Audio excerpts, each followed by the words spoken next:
2022년도 고난주간 특별 새벽 영상예배 4월 14일 목요일 새벽 예배를 하나님 앞에 올려드리겠습니다.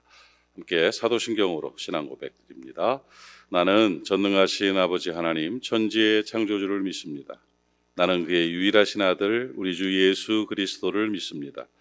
그는 성령으로 잉태되어 동정녀 마리아에게서 나시고 본디오 빌라도에게 고난을 받아 십자가에 못 박혀 죽으시고 장사된 지 사흘 만에 죽은 자 가운데서 다시 살아나셨으며 하늘에 오르시어 전능하신 아버지 하나님 우편에 앉아 계시다가 거기로부터 살아있는 자와 죽은 자를 심판하러 오십니다.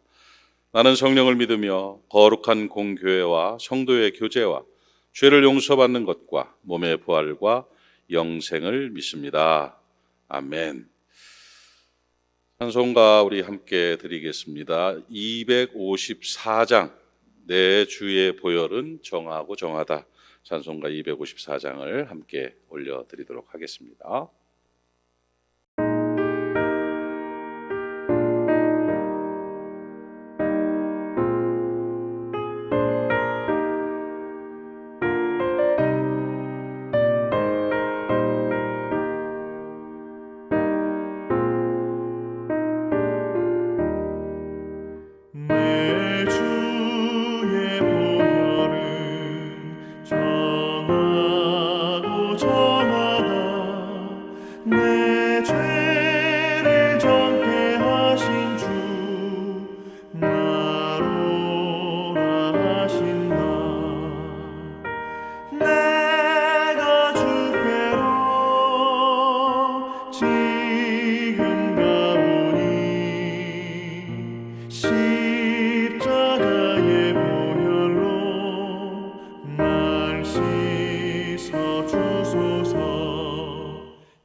오늘 우리에게 주시는 하나님의 말씀은 마태복음 26장 31절부터 35절까지의 말씀입니다.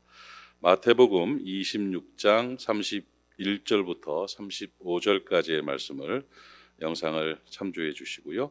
함께 읽겠습니다.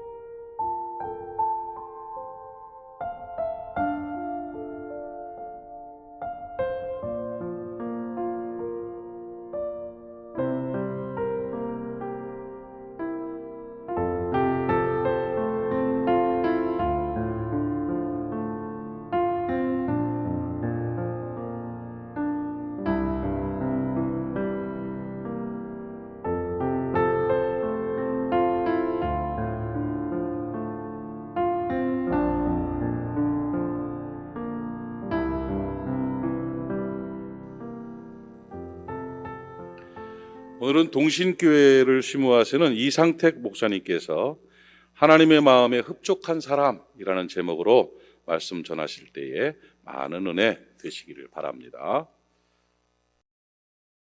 할렐루야. 오늘도 우리 주님의 평강이 우리 성결 가족들에게 함께하기를 축복합니다. 고난주간을 맞이하면서 말씀들을 많이 묵상하고 계실 텐데요. 오늘 말씀을 또 함께 묵상하면서 예수님의 십자가를 더 깊이 마음에 새기는 귀한 하루가 되기를 축복합니다. 어느 회사에서 직원을 채용하겠다고 공고를 내었습니다. 그 회사에 직원이 되기 위해서 100여 명의 사람들이 채용 시험에 왔었습니다. 그런데 그 채용 시험에서 그 회사에서는 다른 회사와 다른 방식으로 한 명씩 시험에 임하게 했습니다. 시험을 임하기 위해서 그 채용 시험 장소에 들어갔다 나온 사람들이 이렇게 말합니다. 참 싱거운 시험이야. 너무 이상해. 너무 쉬워. 그런 말을 하면서 나오는 것입니다. 채용 시험이 어떠했을까? 다름이 아니라 그 한 명 한 명이 채용 시험을 보러 시험장에 들어갔는데 시험장은 사방에 거울이 하나씩 4군데에 있었습니다. 그리고는 첫 번째 거울을 자신의 얼굴이 비춰지는 거울 앞에 섰는데 거기에 이런 질문이 붙어 있는 것입니다. 당신은 거울에 비친 이 사람이 정직한 사람이라고 생각합니까? 두 번째 거울에서는 이런 질문이 붙어 있습니다. 이 사람은 어떠한 경우에도 거짓말을 하지 않는 사람입니까? 세 번째 거울에는 이런 질문이 있습니다. 이 사람은 과연 신뢰할 만한 사람입니까? 그리고 마지막 네 번째 거울에는 이런 질문이 붙어 있습니다. 만약에 당신이 사장이라면 이 사람을 채용하겠습니까? 이 네 질문에 물론 많은 사람들은 네라고 대답을 하고 나왔습니다. 그런데 마지막 채용 결과를 사람들에게 통보를 했는데 100명 중에 한 사람만이 합격을 했습니다. 많은 사람들은 네 가지의 질문에서 예라고 대답을 했지만 이 한 사람만은 네 가지의 모든 질문에 아니요라고 답을 했습니다. 당신은 정직한 사람입니까? 아니요. 당신은 거짓말하지 않는 사람입니까? 아니요. 당신은 신뢰할 만한 사람입니까? 아니요. 당신을 채용할 수 있다고 생각합니까? 아니요. 우리가 생각할 때는 아니요라고 답한 사람을 채용할 수가 없을 겁니다. 그런데 그 회사에서는 100명의 채용을 위해서 온 사람들 중에 오직 그 한 사람만을 합격을 시킨 것입니다. 이유는 다름 아니었습니다. 그 회사에서는 정직한 사람을 뽑으려 했습니다.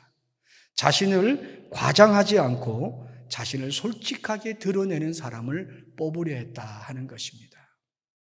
우리는 살아가면서 우리에게 어떤 상황이 주어졌을 때 사람들의 시선을 생각할 수 있고요. 또 우리가 그동안에 쌓아왔던 많은 경험들을 통해 자기를 드러내고 싶어 할 때가 있죠. 그러나 성경은 우리에게 이렇게 말합니다. 선줄로 여기면 넘어질 때가 온다는 것입니다. 하나님께서는 우리에게 늘 기대함이 있습니다. 어떤 기대일까요? 하나님의 마음에 흡족한 사람. 하나님의 마음에 흡족한 사람은 어떤 사람일까요? 오늘 성경 본문에 예수님께서 하신 말씀이 여기에 담겨 있습니다. 예수님은 제자들에게 말씀하셨습니다. 너희가 나를 오늘 다 버릴 것이다. 그러자 예수님의 제자들은 그렇지 않다고 말합니다. 심지어 베드로는 뭐라고 말합니까? 나는 결코 다른 제자들은 예수님을 버릴지 몰라도 나는 결코 버리지 않겠습니다. 심지어 그는 35절에 내가 주와 함께 죽을지언정 주를 부인하지 않겠나이다 라고 말했죠. 그러나 여러분 잘 알다시피 결과는 어떻게 됐습니까? 예수님의 말씀대로 제자들이 예수님을 떠났고 베드로는 예수님을 닭이 울기 전에 3번이나 부인하는 참으로 불행한 일을 행하게 되었습니다. 왜 이 같은 일이 일어났을까요? 여기에는 2가지 이유가 있습니다. 첫 번째는 그 제자들은 자신들의 연약함을 외면했습니다. 여러분 우리는 살아가면서 우리가 우리 자신의 연약함을 외면하면 우리가 스스로 과용하고 과시하게 됩니다. 그러나 우리가 연약한 존재이기 때문에 주여 나를 도와주시옵소서 구할 수 있습니다. 두 번째는 이 제자들은 자신들의 믿음에 있어서 자신의 지금의 믿음은 끝까지 지속될 것이라고 장담했지요. 그러나 그렇지 못했습니다. 하나님께서는 연약한 우리를 알고 있습니다. 우리가 죄인이었을 상황 속에서도 우리를 사랑하셔서 그의 독생자 예수 그리스도를 보내주시고 우리에게 그 사랑을 나타내 주신 그런 아버지이시지요. 우리의 연약함을 압니다. 우리의 부족함을 압니다. 우리가 주님을 늘 의지해야 될 존재라는 걸 알고 계시기에 우리에게 하나님께서는 신실한 마음으로 늘 붙들어 주십니다. 이 고난주간을 지나면서 우리의 마음이 더 솔직해지고 정직해지고 겸손해집시다.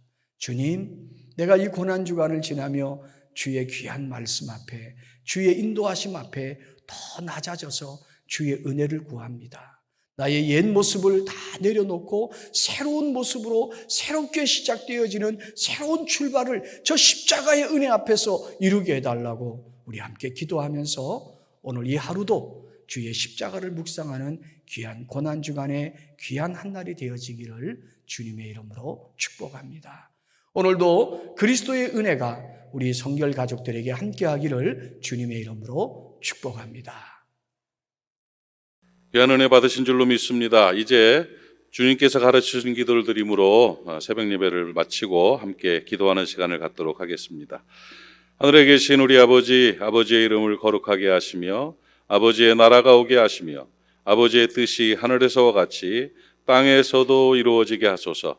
오늘 우리에게 일용할 양식을 주시고 우리가 우리에게 잘못한 사람을 용서하여 준 것 같이 우리 죄를 용서하여 주시고 우리를 시험에 빠지지 않게 하시고 악에서 구하소서. 나라와 권능과 영광이 영원히 아버지의 것입니다. 아멘. 오늘 주신 말씀 기억하시면서 우리 하나님 앞에 개인적으로 또 기도하는 시간 갖고 우리의 기도가 필요한 사람들을 위해서 중보하는 시간 갖고 고난주간 오늘 목요일 귀하고 복되게 승리하는 하나님의 사람들 되시기를 바랍니다. 이상으로 새벽 예배를 마칩니다.